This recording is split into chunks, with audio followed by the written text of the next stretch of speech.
Jadi sekalipun kita datang ke sini membawa data karma, dari sisi sains, Profesor Kazuo Murakami mengatakan gen bisa diubah. Jadi kalau gen bisa diubah secara saintifik, sedangkan Quran mengatakan nasib bisa diubah. Berarti ada kesejalanan kan antara sains dengan firman Tuhan. Nah itu, saya ingin bikin kesejalanan ini kelihatan. Nah kita buktikan hari ini. Jadi Allah mengatakan beliau tidak akan mengubah keadaanmu, nasibmu, kalau kamu sendiri tidak mau mengubahnya. Jadi kalau gen itu mengatakan kamu akan sakit tahun sekian dan sakitnya dan kita diam saja karena sudah ada vonis seperti itu dari hasil bacaan data karma, berarti yang salah kita sendiri. Jadi kalau begitu nasib bisa diubah. Nah ini berita gembira nih, nasib bisa diubah. Nah kenapa selama ini kita gagal mengubah nasib kita? Satu, kita tidak tahu apa yang harus diubah. Yang kedua, kita juga tidak punya keterampilan bagaimana cara mengubahnya. Itu saja sebenarnya kegagalan kita. Jadi sibuk tetapi tidak jelas. Kan biasa kita ini sering sibuk tidak jelas ya, gitu. Sudah kebiasaan sibuk tidak jelas. Ya. Jangankan kesibukan biasa, ibadah pun banyak yang sibuk tidak jelas. Sholatnya rajin, setiap rakaat dipenuhi setiap waktu, tetapi tidak pernah sadar siapa yang disembahnya. Ya. Tidak sadar. Sibuk saja dengan bacaan, yang dibaca pun kita nggak ngerti artinya apa. Sudah kayak robot saja, kayak robot biologis yang menjalankan aktivitas secara rutin, itu namanya sibuk tetapi tidak jelas. Tetapi yang luar biasa, kelompok sibuk tidak jelas ini jumlahnya banyak. Karena memang hobinya sibuk dan tidak jelas. Makanya salah satu jalan baru yang saya tawarkan, ada salah satu YouTube saya, judulnya adalah 7 jalan yang menakjubkan. Salah satu tawaran dari saya adalah cobalah mulai melakukan aktivitas yang tidak terjebak rutinitas, tapi terjebak oleh kepuasan. Nah, itu harus ada pakai ilmu tuh. Gimana kita sholat puas? Bukan sekedar menjalankan rutinitas. Berarti sholatnya harus mengikuti para rasul, para nabi. Nabi Muhammad kan mi'raj dulu, baru sholat. Berarti jumpa dulu, baru nyembah. Berarti jumpa dulu, baru ingat. Makanya sepanjang sholat gak ada yang diingat kecuali dia yang sudah disaksikan. Nah kita itu ya ngaku umat Nabi, tetapi metode yang kita jalankan berbeda. Nabi itu mi'raj dulu baru sholat, kita sholat terus, gak pernah tahu siapa yang harus disembah. Tapi sombongnya lebih dari Nabi. Pokoknya semua orang salah, yang benar saya sendiri. Semua orang masuk neraka karena surga buat saya sendiri. Kalau sudah di titik itu, bahaya, mengancam kita. Kita jadi orang sombong, dan orang sombong itu seperti tanah tinggi yang tidak pernah bisa menyimpan air. Tandus. Karena air itu selalu saja bergerak ke bawah.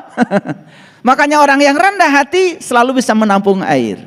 Makanya orang yang rendah hati subur dengan ilmu, orang yang tinggi hati kering kerontang gak punya ilmu, tapi dia menyangka seakan-akan dia kaya ilmu. Nah, itu orang yang tidak tahu, tetapi dia tidak tahu bahwa dia tidak tahu. Itulah orang yang so tahu, dia beritahu tidak mau tahu. Kalau ngomong seperti yang paling tahu, padahal dia tidak tahu. Cuma dia tidak tahu bahwa dia tidak tahu. Oh, ini kecelakaan yang lebih besar lagi. Jadi sekarang sampai ya di otak kita sekarang bahwa nasib bisa diubah. Nasib sudah tahu kan sekarang. Seluruh data karma yang tersimpan dalam sel DNA kita yang dibawa dari kehidupan yang lalu ke kehidupan yang sekarang. Walaupun itu dibawa oleh kita, bukan berarti itu tidak bisa diubah.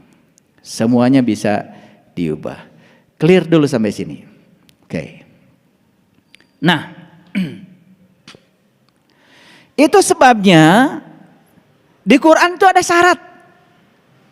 Syarat apa? Syarat mati. Syarat mati apa? Nah, itu dinyatakan dalam Quran surat Ali Imran. Saya kasih tahu dulu ayatnya supaya ini jelas bagi kita semua. Kita buka dulu ya, Ali Imran ayat 102. Baik, kita lihat. Ini ayat sering dibaca setiap khutbah Jumat. Mari kita bacakan ulang. Ya ayyuhallazina amanu, hai orang yang beriman. Yang dihaikan nih orang beriman ya, bukan orang yang mengaku beriman. Makanya jangan GR. Begitu hai orang beriman, saya Allah, tar dulu kata Allah. Orang beriman ada cirinya. Ciri orang beriman tuh bisa ingat kepada Allah. Dan orang bisa ingat kepada Allah kalau sudah tahu dan kenal kepada Allah. Kalau belum tahu dan kenal, nggak bisa ingat. Nah kalau nggak bisa ingat, jelas bukan orang beriman. Paham ya? Paham. Nah pelan-pelan ngajinya supaya jujur. Ya ayyuhallazina amanu, hai orang yang beriman. Ayo acungkan tangan. Merasa dihaikan nggak? Merasa dihaikan nggak? Ya alhamdulillah kalau merasa. Syukur kalau juga kita memang betul-betul orang yang beriman. Makanya orang beriman itu ada titik awalnya.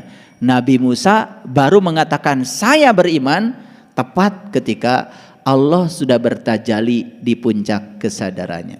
Falamma tajalla rabbuhu lil jabal, pada saat Tuhan bertajalli di puncak kesadarannya, saat itu Musa mengatakan, qala subhanaka tubtu ilaika wa ana awalul mu'minin. Maha suci Engkau ya Allah, sungguh aku bertaubat kepadamu, inilah awal aku beriman. Jadi iman itu ada titik awalnya. Setuju? Oke. Apakah selesai syarat mati itu beriman? Tidak. Jadi syarat mati itu sebenarnya bukan beragama. Syarat mati itu beriman. Bagi saya, ya silahkan. Ya.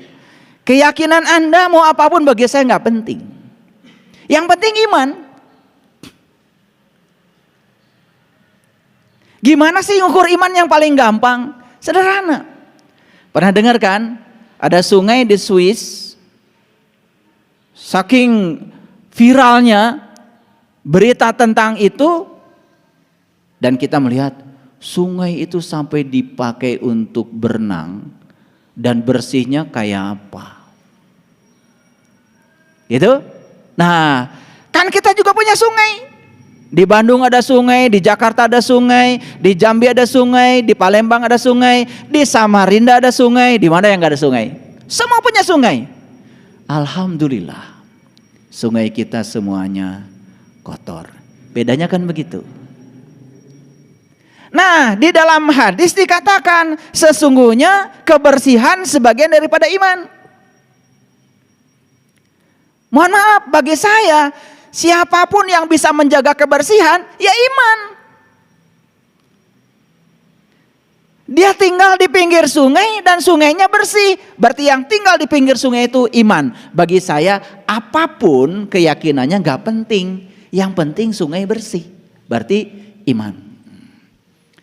Kan an-nadhafatu minal iman. Nah ini tinggal di pinggir sungai, ngaku-ngaku beriman, setiap hari buang sampah ke sungai.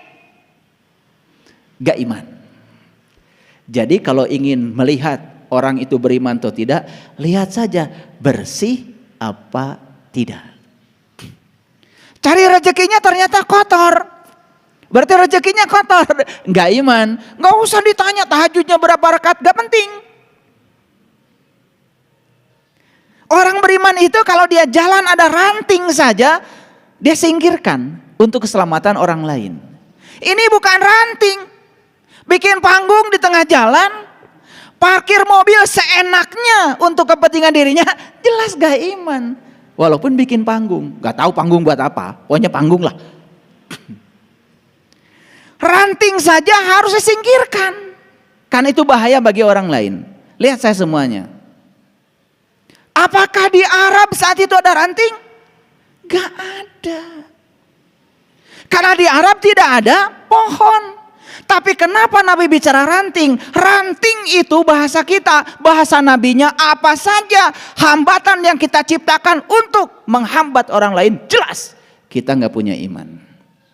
Kita demo di tengah jalan, kemudian kita sholat di tengah jalan karena sedang mendemokan sesuatu. Orang terkendala ekonominya karena demo kita. Patut dipertanyakan menurut saya, karena sudah menghambat jalan orang. Ada orang bilang pada saya, Pak, saya ini gak punya usaha, tapi saya alhamdulillah bisa membantu orang lain yang punya usaha. Mungkin dari sisi awam akan mengatakan, kamu gila, kamu aja gak punya usaha, ngapain bantu usaha orang? Betul? Ini sisi awam, tapi sisi spiritual beda lagi. Sisi spiritualnya apa? Karena kamu membantu orang lain untuk membuka usahanya, maka suatu saat juga kamu akan punya usaha. Karena apa? Membantu orang lain bagi orang yang beriman adalah membuka jalan bagi dirinya sendiri.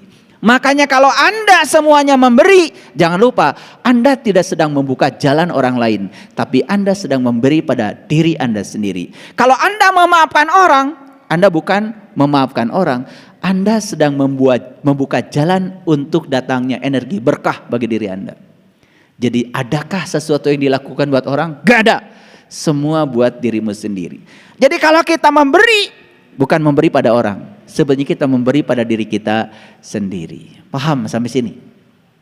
Paham sampai di sini? Baik, kita lanjut. Jadi syarat mati yang pertama adalah iman.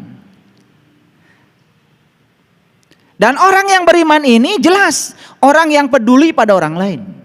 Karena kata Nabi, ciri iman itu seperti itu. Begitu dengar ada sahabat kita kecelakaan, langsung kita bersimpati dan membantu. Iman tuh. Dengar sahabat kita kecelakaan, anaknya kecelakaan, hare-hare. Tahu hare-hare? Bahasa Inggris itu. Anteng saja, tidak ada sedikit pun rasa simpati, boro-boro membantu, hanya mengucapkan saja, bersimpati, gak dilakukan. Ini menurut saya sih tidak masuk kategori iman. Makanya iman itu dilihat dari cara kita memperlakukan orang lain. Kalau kita memperlakukan orang lain seperti kita ingin diperlakukan orang lain, disitulah iman. Yang kedua, syarat mati itu adalah takwa. Apa sih takwa itu? Berulang kali saya sampaikan bahwa takwa itu definisinya sangat unik di Quran. Itu diabadikan di Quran surat Al-Baqarah ayat 63. Takwa itu satu, mengambil janji. Yang kedua, mengangkat kesadarannya. Yang ketiga, ditunjukkan sesuatu oleh Allah di puncak kesadarannya. Yang keempat, ingat apa yang Allah tunjukkan. La'allakum tatakun, itulah takwa. Makanya salah satu cara untuk mencapai takwa adalah saum. Apa itu saum? Saum itu adalah berbuka dan jumpa dengan Tuhan. Liso'imi farhatani farhatun inda iftarihi wa farhatun inda liqa'i rabbih. Ada dua kegembiraan bagi yang saum. Satu ketika berbuka, yang kedua jumpa dengan Tuhan. Bukan makan candil, bukan makan kolak. Itu nggak ada hubungan dengan jumpa dengan Tuhan. Yang ada hubungan dengan jumpa dengan Tuhan adalah berbuka mata kolbu. Makanya orang beriman, kata Nabi, tasdikun bil qalbi, orang yang sudah terbuka mata kolbunya. Masih merem, belum iman. Ngaku boleh, nggak diaku.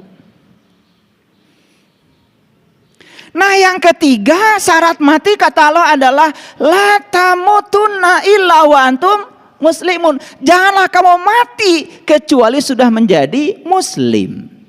Nah muslim ini bukan sebutan bagi orang yang mengaku di depan Pak RT agamanya tertentu. Pak RT, saya mau bikin KTP. Enggak? Nami? Jubaidah? Tanpa tanggal lahir? Pekerjaan? Agama, Saudara Pak RT? Islam Pak RT?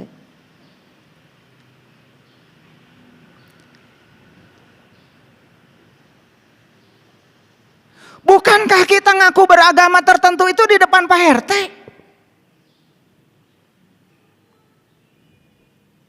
Betul? Makanya Muslim itu dari kata dasar Islam. Islam itu artinya adalah merdeka. Islam itu artinya pasrah total kepada Allah. Jadi seorang Muslim adalah orang yang sudah bisa pasrah total kepada Allah. Kumaha Allah. Makanya ciri Muslim sederhana. Satu, tidak pernah mengeluh. Semua orang yang mengeluh sebetulnya keluhan itu tertanda bahwa dia tidak bisa menerima kenyataan. Dan tidak ada orang mengeluhkan yang dia ingin. Yang dia keluhkan pasti yang tidak dia ingin. Kenapa ibu sedih? Saya sedih. Kenapa? Suami saya kok baik banget. Pernah nggak ada yang mengeluh begitu? Pernah nggak? Semua yang kalian keluhkan adalah hal yang kalian tidak suka. Dan ketika kalian tidak suka sesuatu hal, sebetulnya pada dirimu masih ada kebencian. Protes itu juga indikator bahwa kita masih menyimpan kebencian. Protes tidak mungkin terhadap sesuatu yang kalian setuju. Selalu protes itu pada sesuatu yang kalian tidak setuju. Kenapa mau protes? Kenapa? Saya setuju sama pendapat pemerintah, maka saya mau protes. Protes setuju, nggak ada. Protes selalu berkaitan dengan yang dia tidak setuju. Betul nggak? Dan kapan kalian tidak setuju? Ketika sesuatu itu berbeda dengan yang kalian mau. Dan selalu saja kalian ingin segala sesuatu seperti yang kalian mau. Itu memaksakan pendapat. Dan jelas dalam dirimu ada kebencian. Nah, ketika kita melekat pada kebencian, itulah yang namanya kegelapan.